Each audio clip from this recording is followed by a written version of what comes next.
saisir quelque chose qui est insaisissable, qui est un visage toujours changeant en fait. Il le dit qu'il est en train de faire le portrait de Stravinsky et il s'énerve, comme souvent Giacometti s'énerve avec ses modèles en lui disant ça va pas du tout, je n'y arrive pas, vous étiez là et vous n'êtes plus là.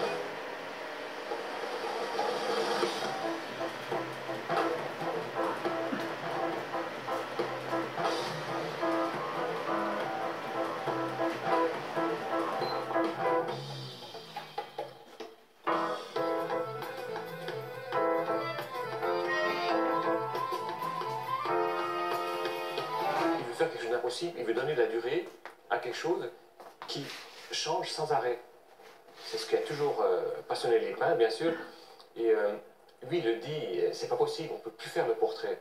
Cézanne déjà le disait, lui il le répète, on ne peut pas faire portrait de quelqu'un parce que cette personne change sans arrêt. Alors il sait qu'il doit échouer, mais il s'approche quand même parfois un peu plus de ce but.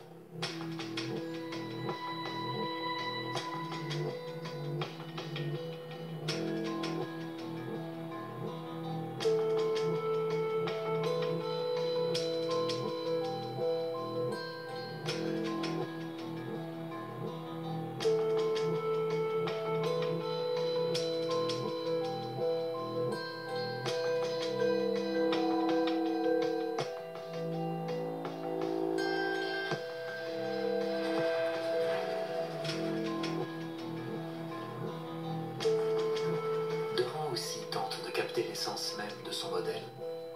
Il ne cherche pas à le sublimer, mais porte toute son attention sur le regard, la fenêtre de l'âme.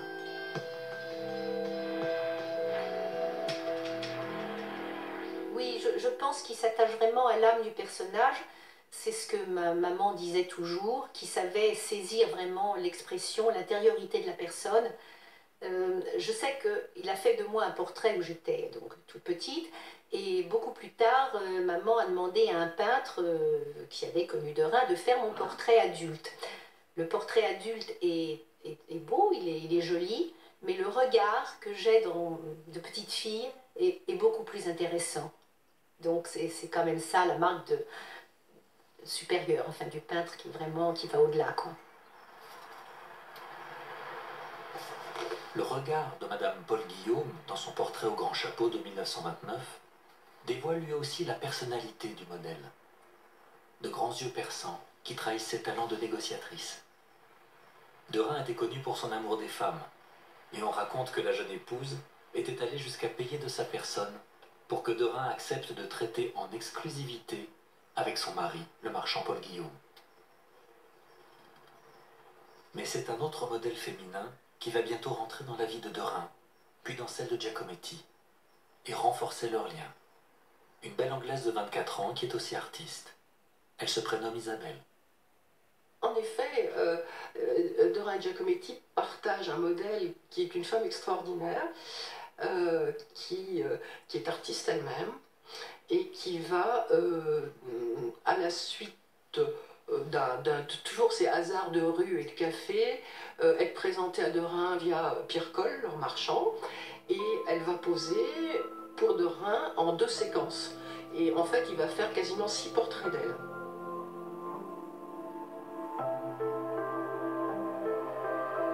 Le seul dont je me souvienne était le dernier. Une assez grande toile où je suis assise dans un fauteuil en demi-grandeur, je pense, portant une robe verte à manches longues. La couleur en était belle et la touche libre. Et autre rencontre d'Isabelle, cette fois avec Giacometti, qui la remarque au Café du Dôme. Il voit cette fille qui était jolie, sublime, qui avait aussi un air de Néfertiti, qui va la fasciner. Ils vont vivre une histoire d'amour, mais qui se double effectivement d'une histoire de création, puisqu'ils sont tous les deux artistes.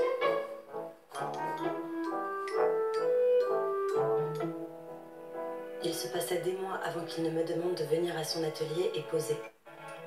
Je savais déjà qu'il avait changé ma vie pour toujours. Giacometti était très amoureux d'Isabelle, Derain devait être très séduit, mais peut-être, je ne sais pas s'il y avait de l'amour dedans, mais en tout cas certainement très séduit parce qu'il a fait beau portrait d'elle. Ils ont le bonheur à se retrouver ensemble. Quand par exemple Derain a terminé la deuxième séquence des portraits, qui fait le dernier portrait d'Isabelle, il invite Balthus et Giacometti, allez hop, on va faire une bouffe.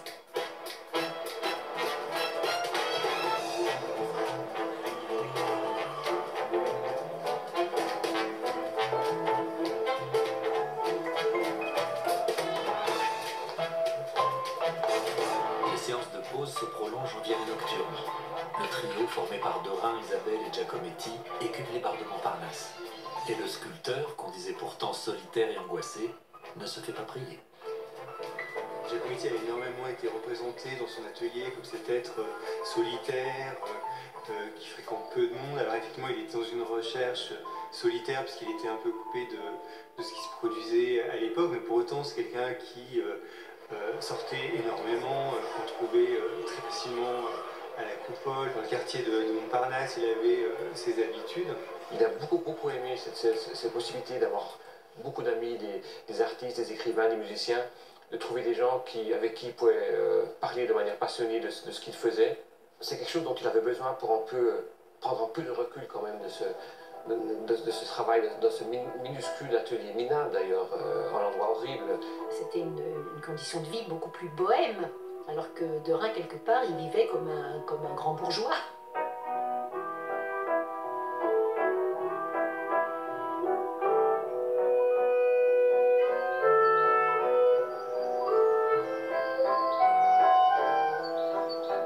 Il vit dans une aisance intéressante.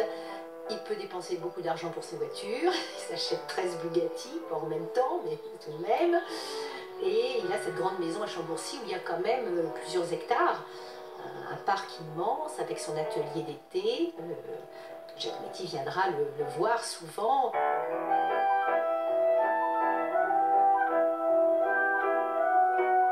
Isabelle y rejoint aussi. Derain aime sa personnalité, ils s'entendent à merveille, travaillent parfois côte à côte, et il l'héberge même un temps dans son pied-à-terre parisien. Mais leur relation s'arrête là. Alors que pour Giacometti, Isabelle est non seulement la femme aimée, mais aussi l'égérie qui va transcender son œuvre. C'est une personnalité formidable parce qu'elle nous permet de voir en creux, on pourrait se dire simplement c'est un modèle commun. Mais en fait, c'est beaucoup plus que ça. Parce que c'est une amie et en même temps, c'est une muse pour Giacometti. Et elle lui permet aussi ce retour à la figuration à laquelle il aspire et ce retour au portrait.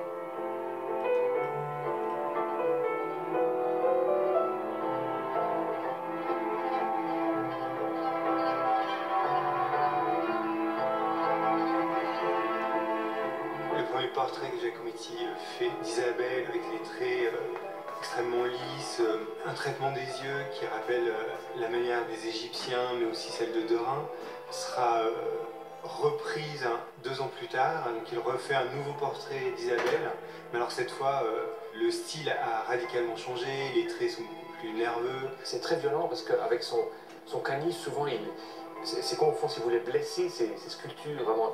Et là le plâtre est son matériel de choix. Parce que le plâtre lui permet de retravailler encore une sculpture. Il enlève, il remet du plâtre, il enlève de nouveau, il creuse, il travaille les yeux. Après, c'est important qu'il perce les yeux, il met des sortes de rides très profondes dans ses visages.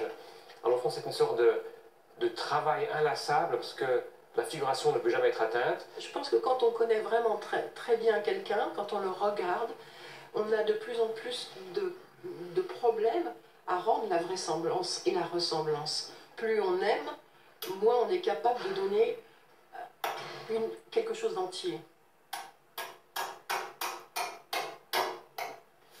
C'est pourtant le défi qu'ils relèvent tous les deux en faisant poser leurs proches. Pour Giacometti, c'est Isabelle, mais aussi son frère Diego.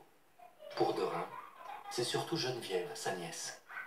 Je pense que ma mère est le modèle qui a le plus posé avec Bobby, le fils de Derain qu'il a eu plus tard, pour Derain. J'ai posé plusieurs fois pour lui, il y a eu plusieurs portraits, j'en ai un, et il y en a un autre qui doit être sous une couche de blanc qu'il a recouvert parce que ça ne lui a pas plu. Il m'avait fait poser dans une petite robe blanche avec des jolis petits souliers vernis pour essayer de se rappeler le portrait qu'il avait fait de maman qui est maintenant à l'orangerie. Et bah, sans doute que j'étais un moins bon modèle que maman, ou que ce jour-là, il n'était pas de bonne humeur. Enfin, le tableau, ça ne lui a pas plu, il l'a recouvert.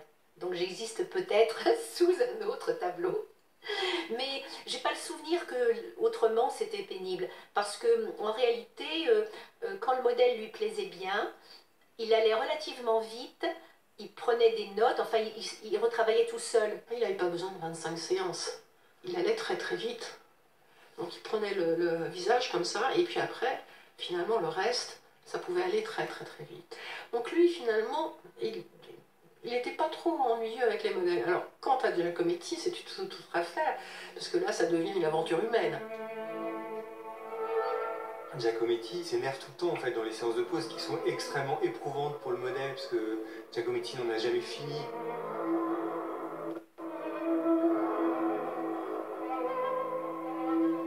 Celui qui aura le plus à souffrir de ces séances de pause, c'est le professeur Isaku Yanagihara. Le visage lisse et impassible de ce jeune japonais échappe sans cesse à Giacometti. L'épreuve des épreuves, ça sera Yanagihara. Parce que lui, 2 ans de pause, le tout pour faire quelques portraits, simplement une sculpture, voilà. Et là, c'est assez extraordinaire, parce qu'on est dans cette impossibilité de faire, et puis il lui dit, mais ça change tout le temps, je ne vous reconnais plus. J'avais commencé à poser avec l'idée frivole que ce serait un joli souvenir d'avoir mon portrait peint par Giacometti. Et à mesure que se succédaient les journées passées avec lui, je commençais enfin à comprendre dans quelle expérience fantastique je m'étais engagé. Après, moi-même pour les modèles, c'était quand même des moments tout à fait privilégiés de pouvoir être en face de cette personne, de ce grand artiste qui vous étudie intensément et qui essaie de comprendre au fond ce que vous êtes en fait. Plus je regardais le modèle, plus l'écran entre sa réalité et moi s'épaississait. On commence par voir la personne qui pose, mais peu à peu toutes les sculptures possibles s'interposent. Pour voir l'ensemble, il fallait faire reculer le modèle de plus en plus loin. Plus il s'éloignait, plus la tête devenait petite, ce qui me terrorisait. Il était un peu coincé, il avait un problème avec l'espace. Par exemple, en vous regardant maintenant, pour moi vous êtes grande comme ça. Alors il aurait fait de vous une sculpture grande comme ça. C'est comme si au fond le jeu de la perspective, des objets qui deviennent plus petits dans la distance, ne jouait plus pour lui.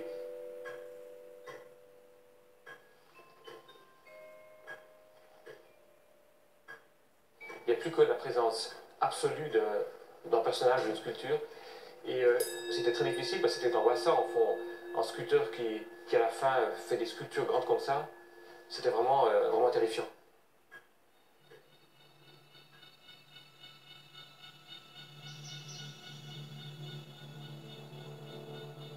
En 1940, l'aventure Montparnasse s'interrompt brutalement.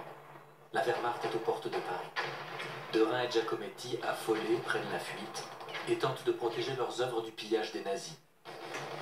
Avant de se réfugier en Suisse, Giacometti enterre ses plus petites figurines dans le sous-sol de son atelier, avec l'aide d'Isabelle. Puis vient l'heure déchirante de leur séparation. Il me restait un dernier jour et une dernière nuit à Paris. Je rencontrai Alberto à Saint-Germain-des-Prés. Nous restâmes à nous tenir la main toute la nuit. Je pense que ni l'un ni l'autre ne pensions jamais nous revoir, mais nous savions que rien ne serait plus jamais pareil. Ce soir-là, Isabelle et Alberto ont vu juste. Rien ne sera jamais plus comme avant. Leur séparation marque la fin de leur idylle. Isabelle, qui avait promis de rejoindre Giacometti en Suisse, se marie finalement avec un Anglais. Et Alberto rencontre Annette pendant son exil à Genève. C'est la fin du trio de Montparnasse et un nouveau tournant dans l'œuvre de Giacometti. Et ça signifie que pendant ces années-là, 41-45, il ne peut plus retourner à Paris, il ne peut plus voir Derain, il n'y a plus de contact avec Derain, il ne peut plus voir Isabelle. Et il fait au fond sa figure d'après-mémoire. Cette sorte de... Il suit un peu cette vision intérieure qu'il avait de cette femme pour faire cette sculpture qui était très importante pour lui.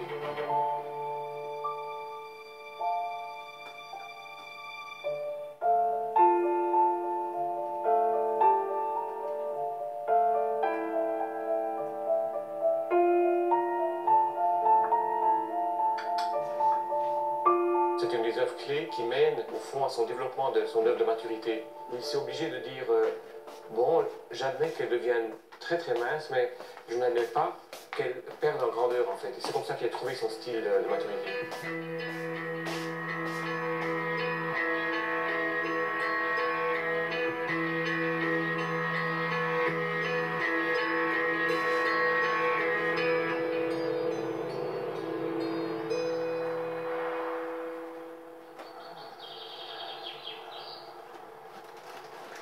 De son côté, Derain gagne les Pyrénées avec sa femme Alice et sa nièce Geneviève.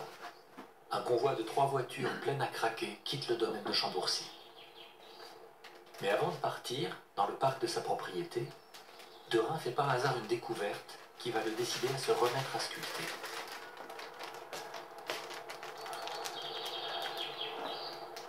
Il y a un orage terrible dans la propriété, un arbre qui était devant la maison est déraciné complètement.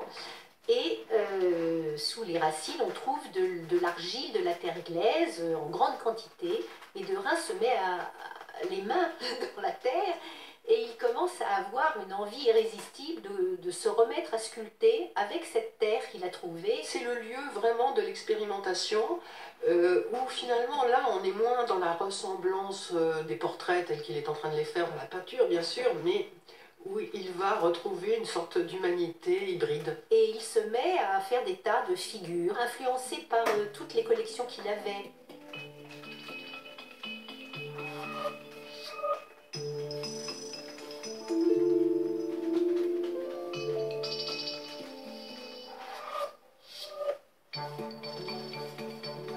Et finalement, il fait une espèce de peuplade complètement inconnue. C'est une sorte de comédie humaine et du masque qui sort dans ces années-là en 38. Mais la plupart de ces masques restent en terre, comme ça, dans l'atelier.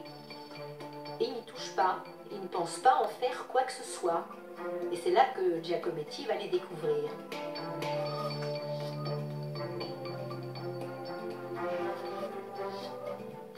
Tous les dimanches, quand Giacometti vient déjeuner chez les Derain, il étudie avec une grande attention toutes ces sculptures. Et ensuite, quand Derain est mort, Giacometti a persuadé Alice Derain que pour sauver ses œuvres qui risquaient de s'effriter, de disparaître avec le temps, il fallait absolument qu'elle les préserve et qu'on en fasse des bronzes. Et c'est Giacometti qui très régulièrement est venu dans l'atelier. Il a essayé de réparer certaines pièces avec plus ou moins de bonheur. Il a trouvé le fondeur en Suisse et il a choisi avec Alice Derain, parmi toutes ces terres cuites, lesquelles pouvaient être moulées en bronze.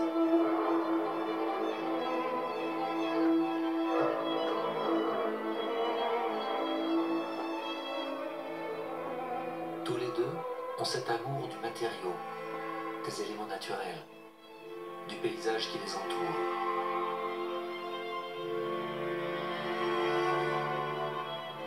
Les sculptures de Giacometti ressemblent étrangement aux crêtes des montagnes de la vallée des Grisons, où il a grandi.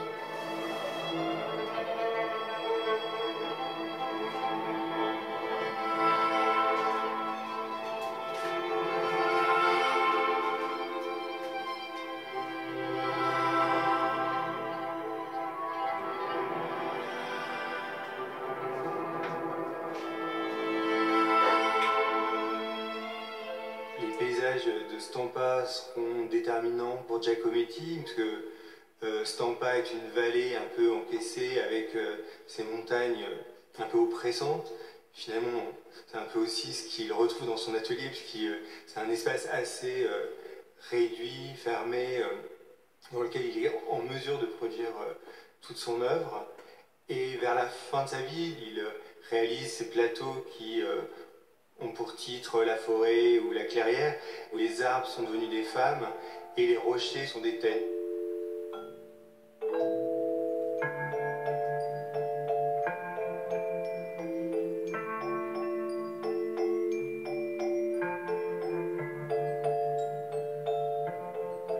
En réduisant la matière, Giacometti renforce la charge symbolique. Ces figurines filiformes, sans traits reconnaissables, tels son célèbre homme qui marche, sont devenus des métaphores de l'être humain. Il a en quelque sorte réduit le corps à l'essentiel. En fait, qu'est-ce qui est encore nécessaire pour que la figure tienne? Et donc il y a cette ambivalence entre les pieds qui sont extrêmement ancrés dans le sol, et cette figure très fragile finalement. Et donc, encore une fois, on est dans une représentation de la condition humaine.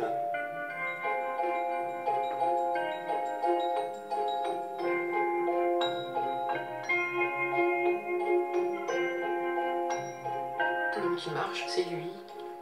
On a l'impression d'avoir cette avancée comme ça, à la fois précaire et précise en même temps.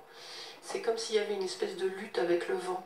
C'est plutôt l'être humain en face de l'infini, en fait, si on veut. C'est pour ça que ces sculptures ont une telle présence, parce que on se voit soi-même en face du temps, en fait, et sur la grande scène du temps. Et donc il y a cette idée-là, finalement, que dans le champ qui s'est proposé, à l'horizon qu'il s'est proposé, eh bien, à chaque fois qu'il avance, il y a une conquête de la réalité. Moi, je trouve qu'il n'y a pas plus belle image pour Giacometti. Ouais.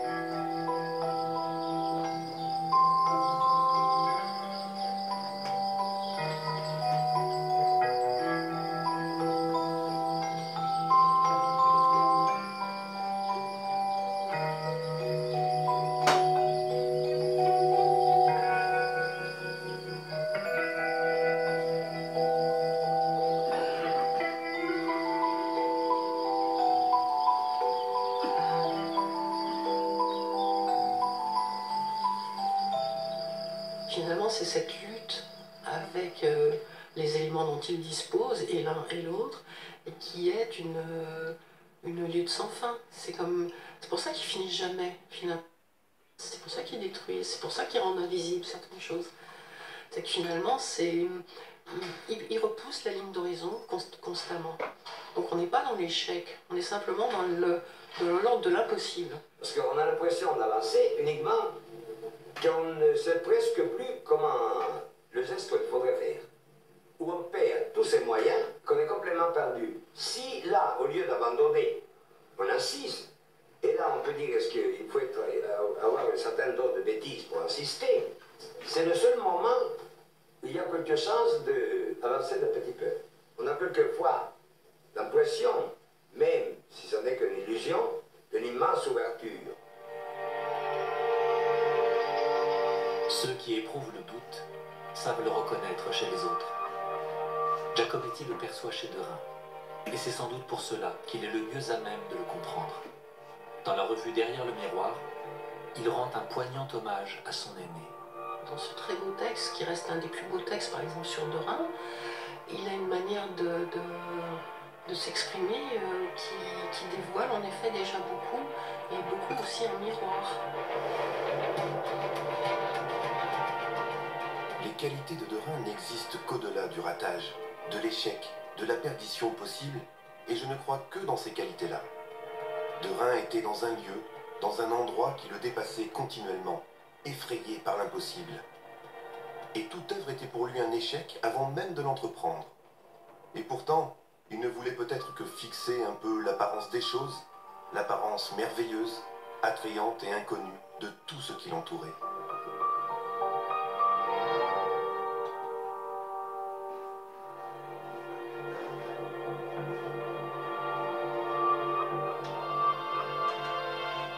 Contrairement à Giacometti, qui est de plus en plus populaire, la fin de carrière d'André Derain ressemble à une longue descente aux enfers. En 1941, il accepte de participer à un voyage de propagande en Allemagne, aux côtés d'autres grands artistes français. L'idée de l'expédition est de promouvoir l'art du Troisième Reich. Berlin, un groupe d'éminents artistes français est reçu dans l'atelier d'État du professeur Arnaud Breker. On reconnaît notamment M. Grandongen, Lamarck, Derain. Ces 20 sculpteurs français ont été accueillis dans les principales cités d'art du Reich. Avant de regagner la France, ils visitent cet atelier où l'on achève la construction d'un monument qui sera érigé sur une grande place de la capitale allemande. Je crois que les Allemands tenaient beaucoup à ce que Derain, qui avait été un combattant victorieux donc de la guerre de 14-18, soit du voyage, parce que c'était le personnage emblématique de ce voyage. Et Alice me racontait qu'à un moment donné, tous les jours, il avait la visite pour le persuader de venir faire ce voyage. Et il en a eu marre, et à un moment donné, on dit, bon, soit tu pars au loin, à l'étranger, soit tu y vas, enfin, mais tu peux plus tergiverser comme ça. En plus, il y avait le chantage, vous aurez des prisonniers français qui seront libérés grâce à ce voyage. Ils sont partis tous avec une liste très importante de prisonniers français. Et de Reims a accepté de partir. Il avait la trouille pour Chambourcy, il avait la trouille, c'était quand même pas un héros. Bon, voilà. La seule chose qu'il aurait pu faire, c'était comme beaucoup d'autres, s'en aller. C'était s'enfuir. Mais à ce moment-là, qu'est-ce que serait devenu Chambourcy, ses collections, enfin voilà. Et ça lui a été beaucoup reproché, voilà. Et ça a contribué à faire que les 10 dernières années de sa vie ont été en tout cas très solitaires, par la force des choses. Là, c'était plus une solitude choisie à certains moments, c'était solitude forcée et subie.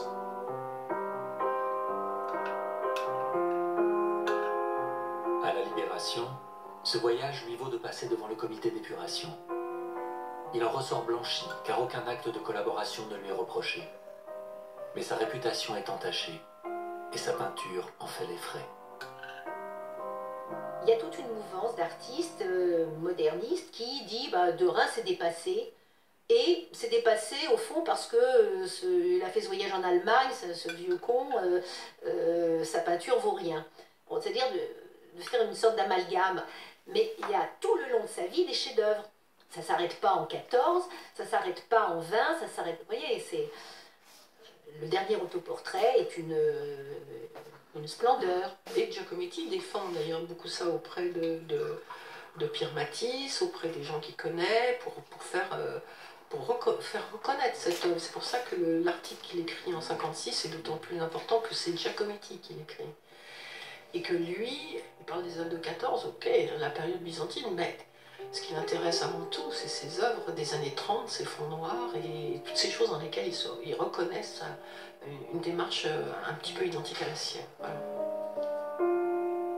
Giacometti, c'est quand même un petit peu le contraire, parce que son œuvre a intéressé, je dirais, de plus en plus, enfin a conquis un public de plus en plus grand. Même après-guerre, quand Derain devient vraiment un artiste démodé, Giacometti reste un artiste qui est au tout premier plan du développement.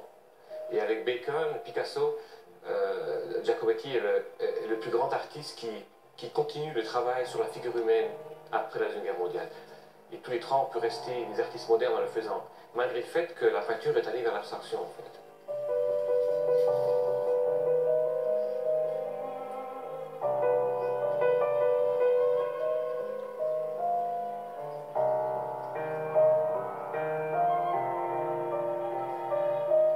Si le succès de Giacometti après-guerre est aussi grand que l'isolement de Derain, leur amitié, elle, reste intacte. En 1954, Derain est fauché par une voiture. Il s'éteint à l'âge de 74 ans, à l'hôpital de Garches. Seule la famille et une poignée d'amis indéfectibles assistent à l'enterrement. Parmi eux, Giacometti effondré et la journaliste Edmond Charleroux. C'est elle qui raconte que à l'aller, il commençait à lui parler de tout, de Derain, de tout ce qu'il avait vu, de tout ce qu'il aimait chez Derain, et des conversations qu'ils avaient ensemble, et au retour, il pleurait, il pleurait, il pleurait. Il pleure un ami, et sans doute aussi un double.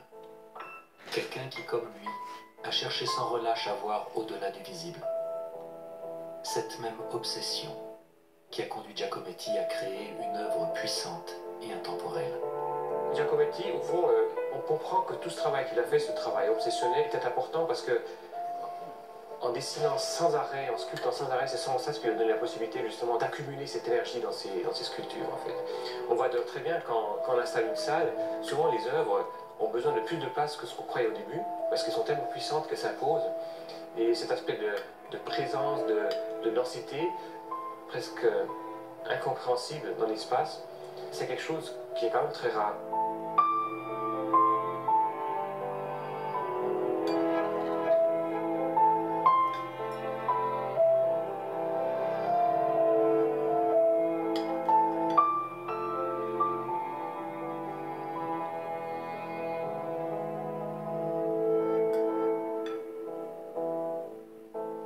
Giacometti n'a jamais oublié sa révélation devant le tableau des 3 poires de Derain. Et jusqu'au bout, il lui vouera une admiration sans borne.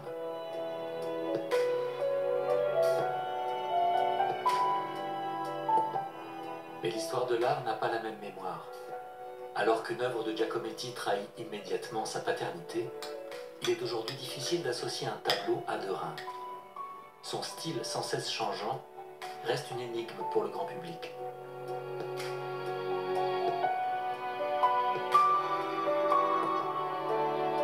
C'est pas un personnage facile à cerner. Moi, je me souviens avoir parlé de Derain avec Balthus. Et Balthus disait « Derain, c'est un nuage ».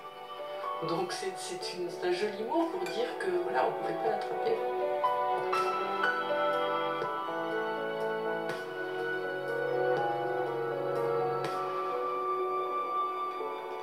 Giacometti est sans doute le seul à y être arrivé. Le seul à avoir su lever le voile sur ce génie insatisfait qu'était André Derain. Ils partageaient la même quête et elle est devenue le ciment de leur amitié.